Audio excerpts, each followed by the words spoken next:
Good afternoon everyone, আমি মৃন্ময় মণ্ডল, NS polytechnic কলেজের electrical engineering ডিপার্টমেন্টের লেকচারার। আজকে আমরা যে টপিকটা আলোচনা করব ইলেকট্রিক্যালের, সেটা হচ্ছে সার্কিট ডায়াগ্রাম বা সার্কিট থিওরি বা নেটওয়ার্ক থিওরি। এটা হচ্ছে আমাদের ইলেকট্রিক্যাল ইঞ্জিনিয়ারিংয়ের একটা অন্যতম গুরুত্বপূর্ণ চ্যাপ্টার। তো সার্কিট থিওরির যে টপিকগুলো জানতে গেলে প্রথমে যে টার্মগুলো আমাদের জানতে হবে,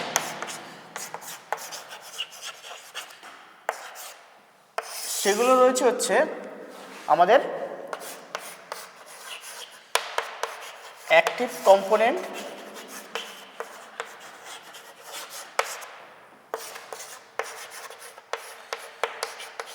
passive component,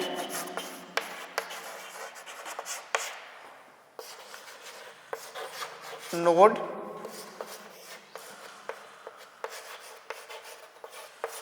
branch,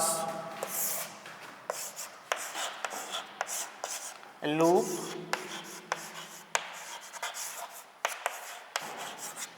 junction,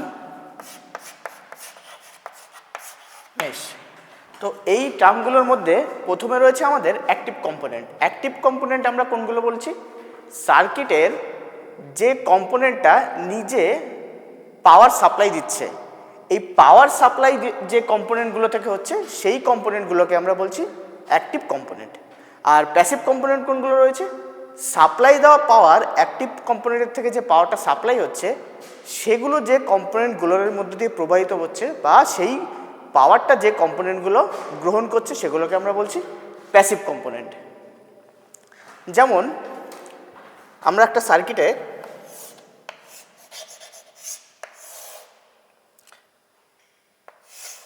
resistant connect করছি এবং যখন সার্কিটের মধ্য দিয়ে আমরা ভোল্টেজটা সাপ্লাই দিচ্ছি, এই সাপ্লাইটাকে আমরা বলছি অ্যাক্টিভ কম্পোনেন্ট। আর যে রেজিস্ট্যান্সটা সার্কিটে কানেক্টেড রয়েছে ক্লোজ লুপে, এই রেজিস্ট্যান্সকে আমরা বলছি প্যাসিভ কম্পোনেন্ট। ভোল্টেজটা অ্যাক্টিভ কম্পোনেন্ট। বোঝা গেল? এরপর রয়েছে আমাদের নোড। নোডটা কোনগুলোকে বলছে? যে ধরো একটা সার্কিটে আমার কিছু কানেক্টিং পয়েন্ট রয়েছে,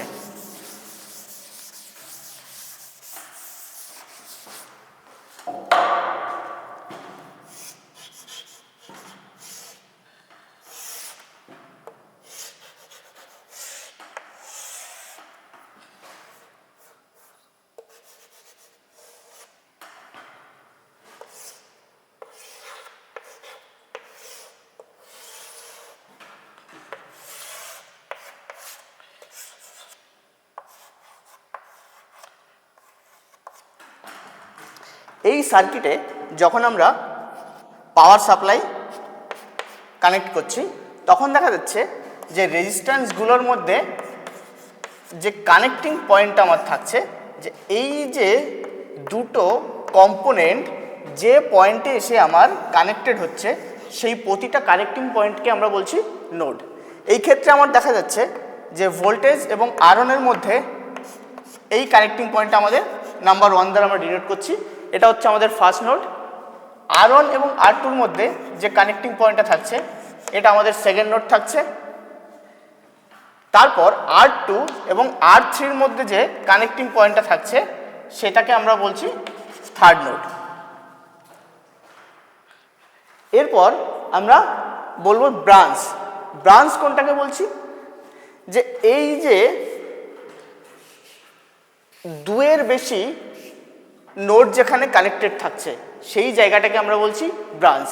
যেমন একটা রেজিস্ট্যান্স এবং সেকেন্ড রেজিস্ট্যান্স ঠিক এই পয়েন্টটাতে এসে যখন কানেক্টেড হচ্ছে, তখন এই দুটো রেজিস্ট্যান্সের ব্রাঞ্চ পয়েন্টটাকে আমরা বলছি আর বি। ব্রাঞ্চটা বোঝা গেল?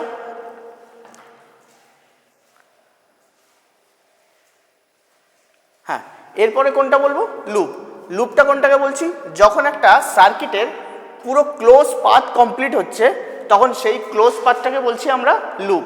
আর লুপের যে একটা নির্দিষ্ট ইউনিট, যে একটা লুপকে যদি আমরা ভাঙি, যে এই পুরো এখানে পাচ্ছি আমরা কটা লুপ পাচ্ছি, এইখান থেকে এই পুরো A B C D E F পয়েন্টগুলোকে যদি ডিনোট করি, তাহলে এক্ষেত্রে আমরা A B C D E F একটা লুপ পাচ্ছি,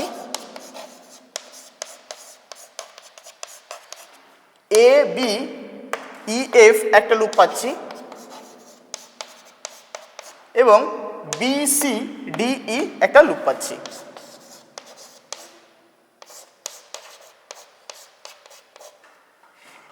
এই ক্ষেত্রে দেখা যাচ্ছে এ বি ই এফ লুপটা এবং বি সি ডি এ লুপটা, এই দুটো লুপ মিলে আমার আরেকটা লুপ তৈরি করছে, সেটা হচ্ছে A B C D F loop.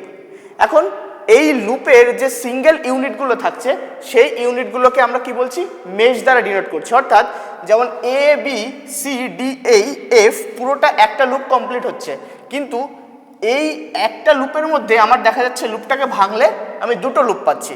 এই দুটো লুপের প্রত্যেকটিকে আমরা বলবো এক একটা মেশ।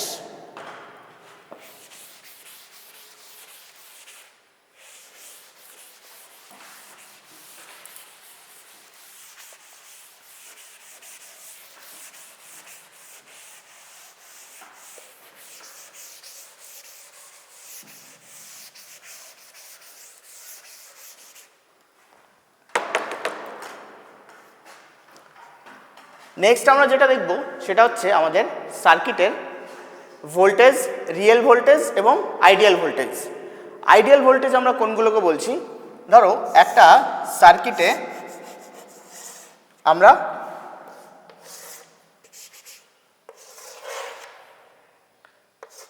ভোল্টেজ কানেক্ট করলাম।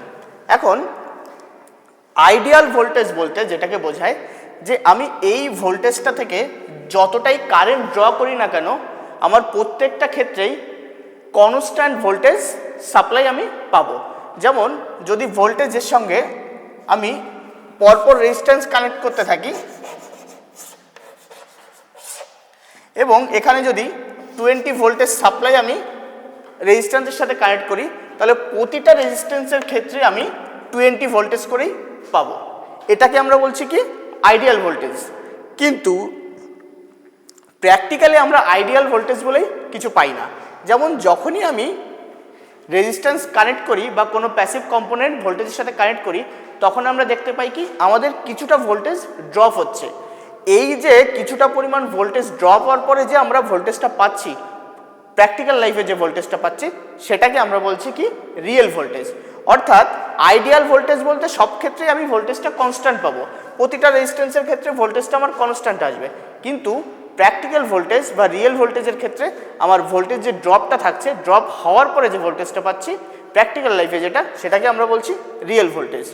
সেম জিনিস আমরা কারেন্টের ক্ষেত্রেও দেখতে পাই। যখন আমি একটা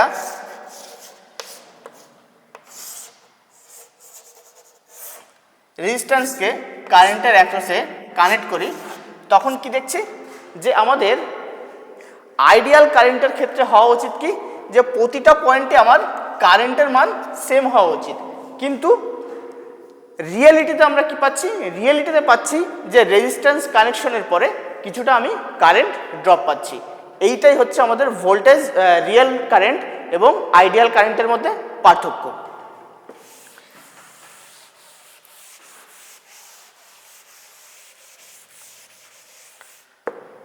সার্কিট থিওরির আমাদের আরেকটা ইম্পর্টেন্ট টপিক হচ্ছে কেভিএল অ্যান্ড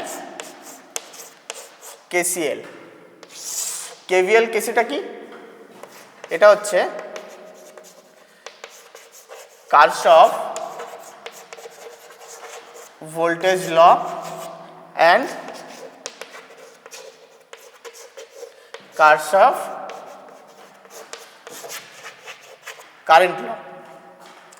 কারশফ ভোল্টেজ ল থেকে আমরা কি জানতে পারি, যে আমাদের কোনো একটা সার্কিটে আমি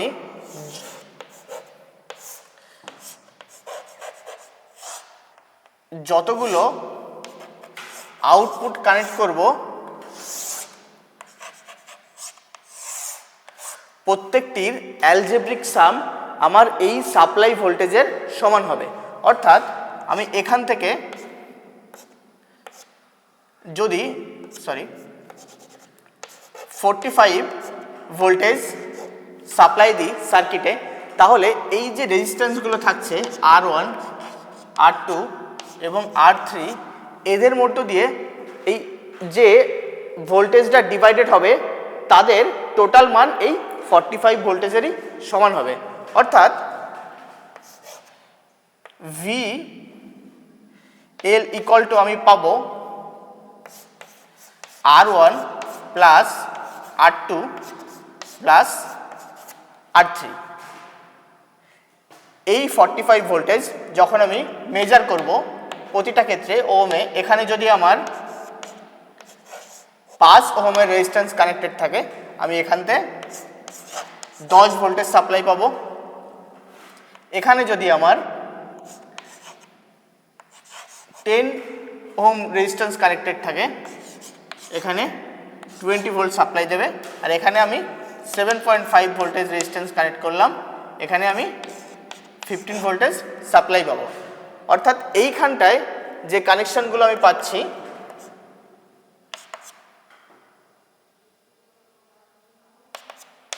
সেটা মেজার করে আমার দেখা যাচ্ছে যে R1 এর ভ্যালু -10 ভোল্টেজ, R2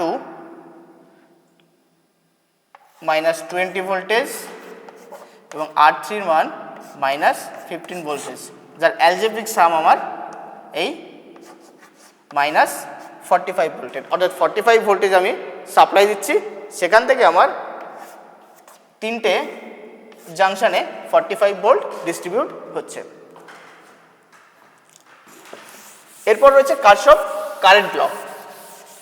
কারশফ কারেন্ট ল আমরা কি বলছি, যে আমাদের কোনো একটা জাংশন পয়েন্টে যতটা কারেন্ট ইনপুট হচ্ছে তার আউটপুট কারেন্টও সেম ততটাই হচ্ছে। অর্থাৎ আমি যদি একটা জাংশন পয়েন্ট ডিনোট করি, এখান থেকে আমার 2 অ্যাম্পিয়ার কারেন্ট এবং এখানে আমার দেখতে পাচ্ছি 3 অ্যাম্পিয়ার কারেন্ট ইনপুট হচ্ছে এই জাংশন পয়েন্টে। সেই ক্ষেত্রে আমি কি দেখতে পাবো, যে এখান থেকে যে আউটপুট কারেন্টটা হবে সেটা আমার এই দুটো কারেন্টের সমষ্টির সমান হবে। অর্থাৎ এখানে আমি পাবো 5 অ্যাম্পিয়ার কারেন্ট।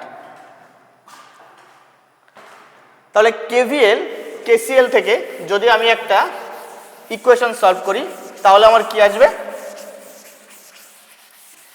KVL KCL কে যদি আমি কনভার্ট করতে চাই, অর্থাৎ ভোল্টেজ থেকে কারেন্ট এবং কারেন্ট থেকে ভোল্টেজ, আমরা কি জানি V = IR। অর্থাৎ আমার হচ্ছে ভোল্টেজ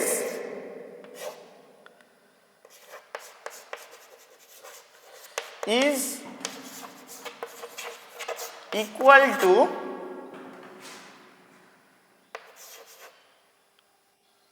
multiplication